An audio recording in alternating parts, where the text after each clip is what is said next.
Bon matin tout le monde. Écoutez, dans les lives du jeudi, je vous ai dit que cet été, j'allais vous parler de l'organisation. Dans nos cohortes, comment devenir administrateur de notre entreprise, c'est un des volets qu'on regarde qui est super important. Dans ce volet-là, on regarde la structure de l'entreprise, en fait, l'organigramme. Mais dans l'organigramme, on doit aussi regarder qui on va mettre en place et pourquoi on les mettrait en place. Donc, de faire l'évaluation des employés que nous avons. Une des choses, un des points qu'on regarde qui est le plus important, d'après moi, c'est d'apprendre à nos employés la différence entre urgent et important. Parce que vos employés sont habitués de rentrer dans votre bureau et de venir vous déranger à toutes les 5 minutes parce que pour eux, tout est urgent. Mais en fait, ce n'est pas vrai. Bon, premièrement, qu'est-ce qu'une urgence? J'ai toujours dit, on n'est pas des médecins cardiaques, c'est pas nous qui faisons des opérations à cœur ouvert. Donc, lui, quand on lui dit que c'est urgent, c'est vraiment urgent parce qu'il y a une vie en danger. Nous, l'urgence, ce que nos employés doivent comprendre, c'est que qu'est-ce qui est urgent doit avoir une réponse maintenant et qu'est-ce qui est important pour avoir une réponse aujourd'hui, voire cette semaine. OK? Donc, quand on leur apprend à faire la différence entre les deux, entre le urgent et le important, ça vous aide beaucoup à récupérer du temps parce que le temps, c'est ce que vous avez de plus précieux.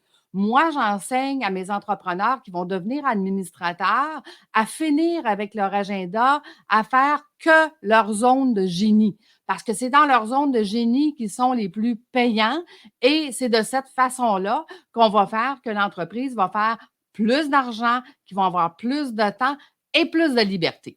Mais comment qu'on arrive pour avoir plus de temps avec nos employés? Donc, vous voyez ici la matrice d'urgent important qui a été revisitée par M. Covey. Donc, il faut apprendre à nos employés c'est quoi la différence. Donc, urgent.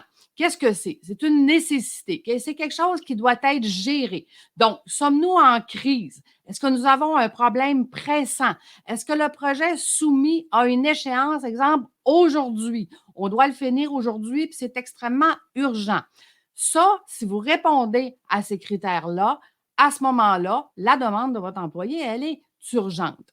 Maintenant, qu'est-ce qui est important, mais qui est non urgent? OK? Donc, c'est quoi le focus? Est-ce que c'est quelque chose qu'on est en train de préparer, de planifier? Est-ce qu'on est en train de faire quelque chose en prévention? Est-ce qu'on construit des relations? On fait du ressourcement? Donc, c'est pour gagner du focus puis gagner de l'efficacité. Fait qu'évidemment que ça, ce n'est pas urgent et on n'a pas besoin de le traiter maintenant, mais c'est important parce que pour que j'aie du focus et pour que vos employés aient du focus, on a besoin de ces critères-là. On a besoin d'être planifié, d'avoir une bonne préparation, de construire des relations au niveau de l'entreprise, puis d'avoir des moments où est-ce qu'on ne sera pas dérangé, autant nous en tant qu'entrepreneurs, administrateurs, que nos employés. Maintenant, qu'est-ce qui est non important, mais qui cause, qu'il faut absolument éviter? OK? Donc, des interruptions.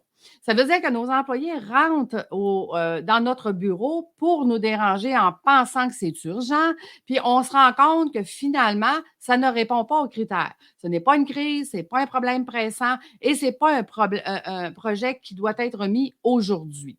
Donc, ce que moi, j'apprends à mes entrepreneurs administrateurs, première étape, c'est qu'on va leur répondre la réponse, donc à leurs questions, oui ou non, ou qu'est-ce qu'on devrait faire. Et on va finir cette étape-là en leur disant, la prochaine fois que tu auras la même question similaire, je te donne l'autorisation de procéder. Tu as la réponse, je viens de te la donner, tu pourras maintenant procéder. Mais là, imaginez, là, j'ai un employé qui est là depuis 8, 9, 10 ans. Ça fait 10 ans qu'elle rentre dans votre bureau 22 fois par jour et ça fait 10 ans qu'elle vous pose toujours les mêmes questions, puis vous lui avez jamais donné l'autonomie de pouvoir décider. Ça ne se fera pas du jour au lendemain, là. Elle va revenir demain avec la même question. Fait que vous allez à ce moment-là lui répondre, toi, qu'est-ce que tu ferais dans ce cas-là? Et là, elle va se rappeler la réponse que vous lui avez donnée la veille ou la semaine précédente et elle va dire: «Ah oui, c'est vrai, il faut que je réponde ça, il faut que je le fasse comme ça, tu m'avais déjà donné l'autorisation là-dessus». Donc, il faut que vous compreniez que vous, là, ça va vous prendre un certain temps pour vous habituer à répondre à vos employés et de leur dire à la fin de votre phrase: «Écoute, il faut absolument que tu le fasses, parce que tu as la réponse maintenant. Donc, la prochaine fois, je te donne l'autorisation de le faire», mais l'employé va avoir de la difficulté. Il va falloir lui donner aussi du temps pour pouvoir s'ajuster et pouvoir venir vous déranger aussi pour la même question pour que vous puissiez lui répondre par la suite. Et toi, qu'est-ce que tu ferais? Donc, quand elle a déjà eu la réponse, cette personne-là, puis qu'elle revient avec la même question, ben c'est elle-même, à un moment donné, qui va se répondre. Et à force de lui répondre ces 2 façons-là, ben ce que ça va faire, c'est que la troisième ou la quatrième fois, elle va se poser la question à elle-même avant de venir vous voir et vous allez récupérer énormément de temps. OK? Donc, et qu'est-ce qui est une perte de temps? Tu sais, écoutez, moi, là, ça va faire 30 ans que je suis en affaires. Vous le savez, j'ai été 18 ans en finance. Puis quand j'étais en finance, mes clients, c'était des clients corporatifs ou des clients monsieur, madame, tout le monde. J'avais un peu de tout à l'époque. Aujourd'hui, je suis que avec les corpos. Mais le lundi matin, qu'est-ce que les gens aiment faire? Le lundi matin, les gens aiment parler de leur week-end. Donc, c'est ce qu'on appelle des discussions alentour de la machine à café. Tu sais, vos gens là, vont revenir au travail, puis ils vont en avoir beaucoup de ça parce que ça leur a manqué énormément d'être capable de raconter leur week-end ou leur semaine ou peu importe. Donc, ils sont alentour de la machine à café et ils racontent leur fin de semaine. Savez-vous qu'est-ce que je faisais, moi, le lundi matin? Je n'allais pas voir mes collègues pour raconter mon week-end ou entendre leur week-end. J'étais au téléphone et j'appelais les clients le lundi matin, puis je prenais le temps de leur demander: «Qu'est-ce que vous avez fait en fin de semaine?» Parce que c'est ça qu'ils veulent faire le lundi matin.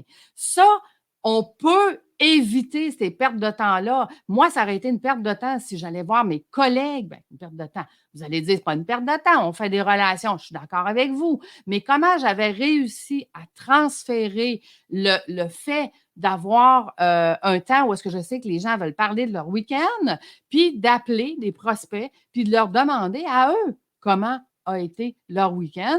Et savez-vous quoi? C'est que bien des gens que j'étais la seule personne à qui ils pouvaient raconter leur week-end parce qu'ils travaillent tout seuls ou dans le temps du COVID, ils étaient tous au bureau tout seuls. Donc, ils étaient contents d'avoir quelqu'un qui pose la question. Fait que vous voyez, quand on est administrateur, on apprend à penser autrement, on apprend à travailler autrement, puis on a des résultats autres. Ça, c'est un élément important que vos employés, il faut qu'ils comprennent la différence entre le urgent, important. Ça veut dire ce qui est urgent, je dois te répondre quand tu rentres dans mon bureau. Ce qui est important, je vais te dire comment me le faire savoir, que ce soit par courriel, que ce soit par peu importe le système que vous avez de communication avec vos employés. Envoie-moi un courriel, je vais te répondre aujourd'hui parce que c'est important, mais ce n'est pas urgent. Donc, vous voyez, l'organisation du travail, c'est hyper important, mais ça commence par vous. Ça commence par vous, comment vous allez agir avec vos employés et comment vous allez enseigner à vos employés à agir avec vous. Si vous acceptez toujours qu'ils viennent vous déranger dans votre bureau, surtout pour des pertes de temps, donc des activités futiles, des affaires redondantes, des questions que vous répondez constamment la même réponse sur la même question. Il y a des activités qui sont plaisantes, mais je viens de perdre 1 heure parce que, OK? Il faut accepter qu'il y a des journées que ça ne nous tente pas de travailler. OK? Il faut l'accepter. Moi, il y a des journées là, où est-ce que il y avait de la pluie à l'extérieur. Ça ne me tentait pas de faire du téléphone ces journées-là. Autant moi que les gens que j'appelais, ils étaient moroses. La seule affaire qu'ils avaient le goût de te dire, c'était non. Donc, ces journées-là, je réaménageais mon agenda de la semaine pour dire aujourd'hui, j'avais planifié faire du téléphone, mais je n'en ferai pas. Puis demain, je vais faire autre chose, je vais déplacer autre chose à la place. Donc, je faisais tout ce que j'avais à faire, mais je respectais, dans le fond, comment moi je filais cette journée-là. Fait que Vous voulez être plus efficace, vous allez recommencer au mois de septembre votre dernier trimestre. Vous voulez que votre dernier trimestre récupère du temps, faire plus d'argent, parce que si vous récupérez du temps, vous allez pouvoir faire encore plus votre zone de génie. Et à ce moment-là, vous allez avoir plus de temps et plus de liberté dans votre entreprise. Donc, je vous pose la question, qu'est-ce qui est urgent et important aujourd'hui? Hey, je vous souhaite une belle journée, tout le monde. Merci à tous ceux qui sont là et tous ceux qui m'ont donné des pouces, des likes, des commentaires. J'ai quelqu'un sur Facebook qui me dit tu es un rayon de soleil. Merci beaucoup. Merci à vous d'être là et de m'écouter. C'est toujours motivant quand vous m'écrivez ou quand vous donnez des commentaires. Je l'apprécie énormément. Donc, je vous souhaite une belle journée, puis je vous souhaite de vous concentrer aujourd'hui sur ce qui est urgent. Bonne journée tout le monde. Au revoir.